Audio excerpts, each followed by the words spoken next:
ছক্কা হয়েছে ভাই, ছক্কা হয়েছে। হ্যাঁ, তাইজুল ইসলামের অপ্রত্যাশিত ছক্কায় ঠিক এভাবেই উদযাপন করছিল বাংলাদেশের ডাগ আউট, আর যেটা নিয়ে ব্যাপক হাসাহাসি করেছে ধারাভাষ্য কক্ষ থেকে। অবশ্য হাসাহাসি করবেনই না কেন, তাইজুল ইসলাম যেটা করেছে সেটা ছিল একেবারেই অপ্রত্যাশিত।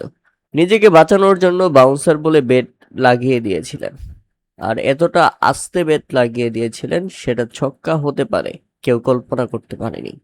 কিন্তু বল বাংলাদেশের ডাগ আউটে, ছক্কা নাকি চার সেটা আগেই বোঝা যাচ্ছিল না। বল শুধু উড়ে উড়ে গিয়ে পড়ল, আর তাতেই বাংলাদেশের ডাগ আউট আম্পায়ারকে মনে করিয়ে দিলেন এটা ছক্কা হয়েছে, আপনি নিশ্চিন্তে হাত উঁচিয়ে দিন। তাইজুল ইসলাম দুর্দান্ত।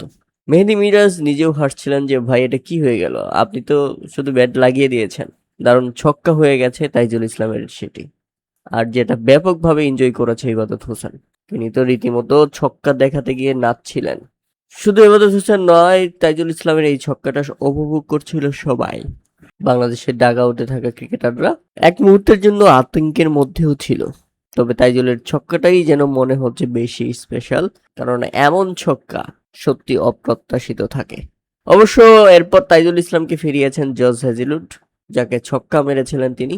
তার হাতেই আউট হতে হয়েছে। 23 বলে 17 রান করে তাইজুল ইসলাম ফিরলে বাংলাদেশ 372 রানের মধ্যে হারিয়ে ফেলে 8 উইকেট।